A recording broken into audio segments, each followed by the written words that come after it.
दोस्तों, एक लड़का 302 की जेल के अंदर सजा काट रहा था और उसे साथ में 76 भी लगा हुआ था। तो कहते हैं कि जो मर्डर करके जाता है तो लोग उसकी सराहना करते हैं और जो गलत काम करके जाता है 76 वगैरह तो उसे लोग बहुत परेशान करते हैं। तो उस लड़का को बहुत लोग परेशान करते थे, लेकिन उस जेल की जो महिला जेलर होती हैं वो एक दिन मुआयना करने के लिए, निरीक्षण करने के लिए जाती हैं। तो वो लड़का परेशान था और बताया किसी ने कि इस पे बहुत मार पड़ती है, इसने बहुत गलत काम किया है। तो महिला जेलर जो होती हैं, जब उसके सामने पहुंचती हैं, सामने जब पहुंचती हैं तो देखती हैं, देखने के बाद मौन रह जाती हैं। लेकिन जैसे ही उस लड़के की नजर उस महिला जेलर पर पहुंचती है तो उसके आंसू गालों पर लकीर बनाते हुए जमीन में समाने लगते हैं और वो हाथ जोड़ करके गिड़गिड़ाने लगता है, रोने लगता है, लेकिन उसके मुंह से कोई आवाज नहीं आती। दोस्तों, जब वो महिला जेलर देखती हैं तो तुरंत अपने ऑफिस में आ जाती हैं। दोस्तों, कहानी बड़ा ही रोमांटिक है। वो लड़का कोई और नहीं होता, जो महिला जेलर होती हैं उनका ही तलाकशुदा पति था, जिसका नाम था जय। और जो उनकी पत्नी थी जेलर, उनका नाम था सुलेखा। दोस्तों, बड़ा ही इंटरेस्टिंग कहानी है। कहानी को सुनेंगे तो आप समझेंगे आखिरकार एक पत्नी ऐसी है जो पति गलत काम करते हुए भी सबक सिखाया। दोस्तों, कहानी में आप बने रहिए। थोड़ा समय निकाल करके अवश्य हमारी कहानी, केवल 10 मिनट का समय निकालिए और कहानी पूरी अवश्य सुनिए। अगर हमारे चैनल पर नए हैं तो चैनल को सब्सक्राइब करें, वीडियो को लाइक करें ताकि हमारा हौसला बढ़ता रहे। दोस्तों, सुलेखा ये बहुत होशियार लड़की थी, पढ़ने लिखने में खूब माहिर थी और ये बिहार प्रदेश की और बक्सर जिला की कहानी है। दोस्तों, सुलेखा अपने माता पिता की 2 बहनें थी, इसका भाई कोई नहीं था, लेकिन पढ़ने लिखने में बहुत होशियार थी, चतुर थी, बहुत सुंदर भी थी। लेकिन जो सुलेखा एक गांव का ही लड़का था, दूसरे मौजा का लड़का था, वो भी इसके साथ ही पढ़ता था। तो कभी वो इसकी कॉपी ले लेता था कॉलेज में, कभी वो कॉपी ले लेता, ऐसे करके काम चलता था एक दूसरे का। ऐसा होता है कॉलेज में। लेकिन किसी ने सुलेखा के माता पिता को बता दिया कि तुम्हारी बेटी उस लड़का से बहुत ज्यादा हित करती है, लेकिन वो इस प्रपंच में नहीं थी जो उसके माता पिता समझते थे। माता पिता ने सोचा शायद ये कहीं मेरी नाक न कटा दे लड़की है, तो उसने एक 10 किलोमीटर दूर जाकर गांव में एक लड़का सुंदर देखा जिसका नाम था जय, और उससे रिश्ता तय कर दिया। सुलेखा के न चाहते हुए भी उसका विवाह करने की तैयारी उसके माता पिता ने कर ली। दोस्तों, सुलेखा ने एक शर्त रखी, मैं कुछ भी करूं लेकिन पढ़ाई नहीं छोड़ूंगी, चाहे मायके रहूं चाहे ससुराल रहूं, मेरा अधिकारी बनने का सपना है। दोस्तों, लेकिन मैके वाले जो होते हैं वो अपनी इज्जत के हिसाब से उसका विवाह कर देना चाहते थे, कहीं इसका गलत कदम न उठ जाए। लेकिन ससुराल में जब देखा है कि लड़का उतना पढ़ा लिखा नहीं है, सास ससुर पढ़े लिखे नहीं है, पढ़ने की उन्हें कोई अहमियत मालूम नहीं थी। दोस्तों, सुलेखा का विवाह हो जाता, सुलेखा ससुराल आती है, पढ़ाई लिखाई करती है, लेकिन ससुराल वाले पढ़े लिखे नहीं थे, लेकिन उन्हें कोई मालूम नहीं होता कि पढ़ाई लिखाई होती क्या है। दोस्तों, इसके बावजूद सुलेखा अपना पढ़ाई लिखाई में ज्यादा ध्यान देती थी, क्योंकि उसे अधिकारी बनने का बहुत बड़ा शौक था। दोस्तों, इसके चलते कभी काम पिछड़ जाता था, कभी कुछ, तो सास भी गालियां देती थी, ससुर भी बुरा भला कहने लगता था, लेकिन पति भी कभी कभी उसे चांटे मार दिया करता था।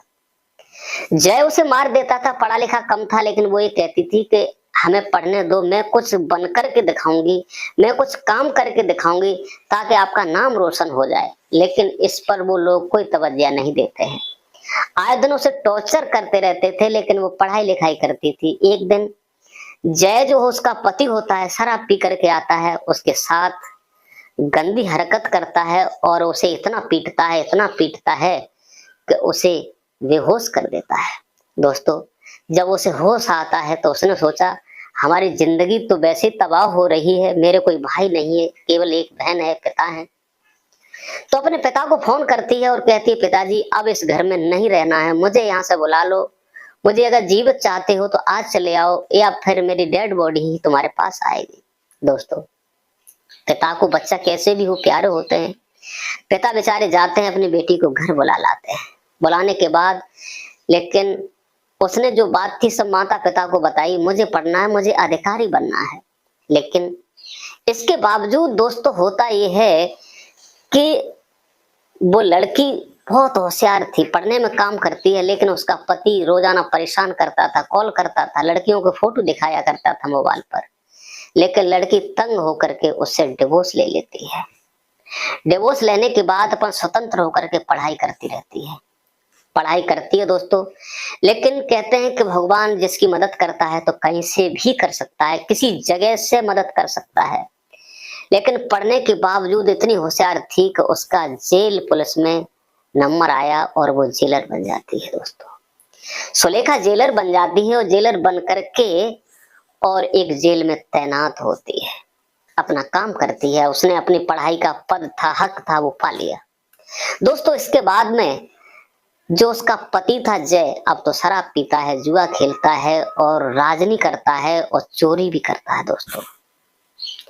जय, उसके दोस्त थे, बियर पीता, शराब पीता है, लड़कियों को छेड़ता था, अय्याशी करता था, वो गलत काम में फंस गया दोस्तों। एक दिन जय और उसका एक साथी, एक रक्षाबंधन का त्योहार था, तो महिलाएं देखा होगा कि अपने वस्त्र आभूषण ज्वेलरी पहनकर मैके जाती है। तो एक महिला अपने पति के साथ अपने मैके जा रही थी, लेकिन जय और उसका साथी अनुज साथ थे। उन्होंने देखा कि इस महिला के पास काफी जेवर है, तो इससे जेवर छीन लिया जाए तो कुछ समय काम चल जाएगा दोस्तों। उसकी मोटरसाइकिल आगे जा रही होती है, पति पत्नी जा रहे होते न संकोच, लेकिन पीछे से ये दोनों, इसके हाथ में कमर पर तमंचा लगा हुआ होता है, उसका एक साथी होता है, वो बाइक चला रहा था दोस्तों। आगे जाकर के उन्हें रोक लेता है और उसकी चैन, ज्वेलरी, जो भी कुंडल वगैरह सब छीनना शुरू कर किया और करने के बाद उनका छीन लेता है। जो उस महिला का पति होता है वो थोड़ा दमदार था, तो उन दोनों को ही एक बार को पछाड़ दिया, दोनों की मारपीट कर दी। लेकिन जय के हाथ में तमंचा था, उसका मित्र जमीन पर दबा हुआ था, तो उसका मित्र कहता है मित्र बचाओ, अब का मेरी जान ही चली जाएगी। तो जय तमंचा लेता है और उसको गोली मार देता है, उस महिला के पति को। उसका पति उसी जगह तड़प तड़प के मर जाता है। दोपहर का समय था और उस महिला के साथ भी वो शराब के नशे में था, रेप भी कर देता है और माल लेकर के वहां से रफू चक्कर होने वाला था। लेकिन कहते हैं कि बचाने वाला भी कोई फरिश्ता होता है। उसी वक्त अकस्मात एक गाड़ी में 5-6 लड़के आ रहे थे, कहीं अपनी बहन को बुलाने जा रहे थे। तो उसका पति वो तड़प रहा था और उसकी सांसें अंतिम थी, उस महिला बेचारी गिड़गिड़ा रही थी। लेकिन इतने में वो दारू के नशे में थे, निकल नहीं पाए। जैसे ही उन्होंने देखा कि इन दो लड़कों ने अनहोनी की है, तो वो गाड़ी से फौरन कूदते हैं और दोनों को पकड़ लेते हैं। पकड़ने के बाद मारपीट करते हैं, तुरंत पुलिस को 100 नंबर पर फोन लगाकर पुलिस बुला देते हैं दोस्तों। उसका माल तो तुरंत ही वापस करवा देते हैं, लेकिन उसका पति दुनिया से चला जाता है। वो अपने पति की लाश पर बिलखती है और पुलिस इन्हें पकड़ लेती है, जय और उसके साथी अनुज को। पकड़ने के बाद जेल के अंदर लेकर के आती है और उसके एक तो 76 का मुकदमा लगता है, एक 302 का, एक चोरी की धारा, 3-4 मुकदमा दोनों पर लग जाते हैं और इन्हें जेल में डाल दिया जाता है दोस्तों। जेल में डालने के बाद होता यह है कि अब ये सजा काट रहे थे, कभी तो जाते हैं तारीख करने के लिए, सजा काट रहे थे और उसी जेल में इन्हें डाला गया जहां उनकी पत्नी स्वयं जेलर थी। जय की पत्नी सुलेखा जेलर थी, उसी में उसे डाला गया। सुलेखा कभी कभार जाती थी, लेकिन सबसे नहीं मिलती थी। जब लोगों ने सुना, कहते हैं कि जो 76 वाला गलत काम करके जाते हैं तो और लोग उसे मारते हैं, पीटते हैं, परेशान करते हैं, तो भाई उसके साथ काम किया जाता था, काम करवाया जाता था, बर्तन धुलवाए जाते थे, मारपीट लोग करते थे। ये तो छेनल टाइप का है, ये गलत काम करता है दोस्तों, ऐसा होता है। अब होता ये है कि एक दिन जो सुलेखा ने विचार किया कि आज जेल का मुआयना करके आएंगे, तो वहां पर जेल का मुआयना करने के लिए अपने साथियों के साथ वो महिला जाती है।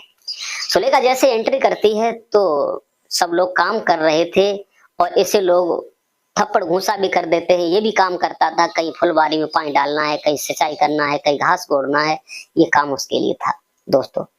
इसके बाद में सुलेखा जब वहां पहुंचती है, क्योंकि वो अकेला लगा हुआ था, वो 2-4 थे, और जैसे ही बराबर पर सुलेखा पहुंचती है, उसकी नजर उससे मिलती है तो सुलेखा मानो मौन रह जाती है, क्योंकि वो समझ गई ये मेरा पति है।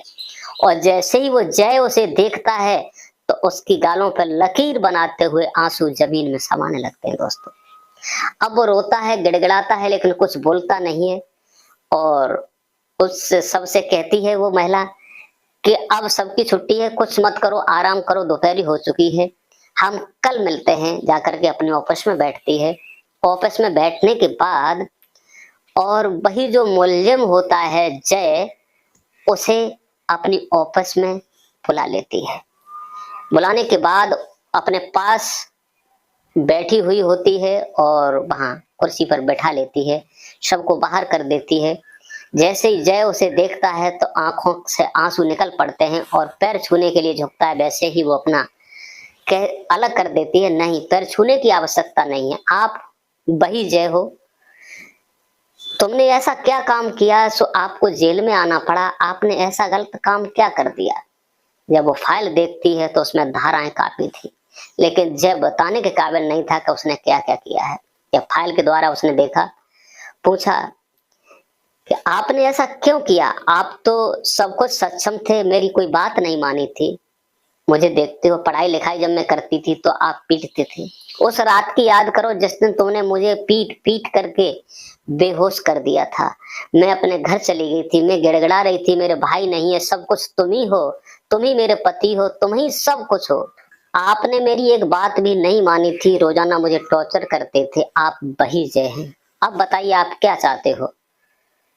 तो वो कहता है कि मुझे माफ कर दीजिए। माफ करने के लिए क्या माफ किया जाए, एक महिला के सिंदूर को तुमने उजाड़ा है, तुमने उसे पति, तुमने उसका जेवर ज्वेलरी छीनी, उसके बाद में और आपने उसके पति को मारकर उसे विधवा बना दिया। इसमें सब कुछ लिखा हुआ है, चोरी की, तुमने बहुत गलत काम किया। सजा तो ये है कि तुम्हें फांसी दे दी जाए, लेकिन आपको सजा तो काटनी पड़ेगी, इसमें कोई रोक नहीं सकता, कोई भी हो, कोई इसमें हस्तक्षेप नहीं कर सकता, क्योंकि तुमने गलत काम किया है।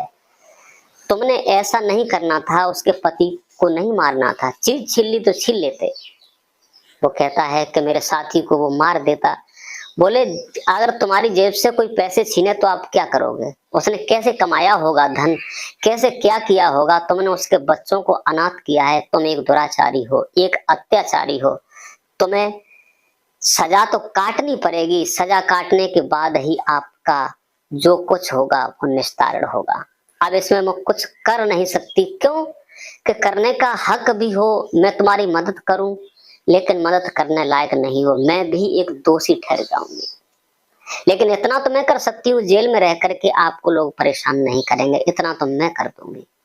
लेकिन वो कहता है कि बस इतना ही कर दो, और तो मैं कुछ कहने लायक नहीं हूं, मैंने जो किया है उसका भुगतान मुझे भुगतना पड़ेगा। दोस्तों, इसके बाद में सब लोगों से कहा जाता है कि इसे सजा न दी जाए, इसे ऐसे ही रखा जाए, क्योंकि सजा काफी है, बहुत पिट चुका है बेचारा। लेकिन ये नहीं कहा, और उससे ये भी कह दिया ये किसी को मत बताना कि ये मेरी पत्नी है, तुमने बता दिया तो तुम्हारी खैर नहीं होगी। दोस्तों, जब वो वहां रहता है, पत्नी जेलर है, तो समय के अनुसार कुछ रिहाई होती जाती हैं, लेकिन मर्डर केस जो होता है, उसने बलात्कार किया, सब धाराएं नहीं छूटती हैं। लेकिन एक दिन वो सोचता है कि अब कुछ नहीं है इस दुनिया में, पत्नी जेलर में एक मुलजिम होते हुए भी, तो एक दिन वो उसी जेल में अपनी आत्महत्या कर लेता है।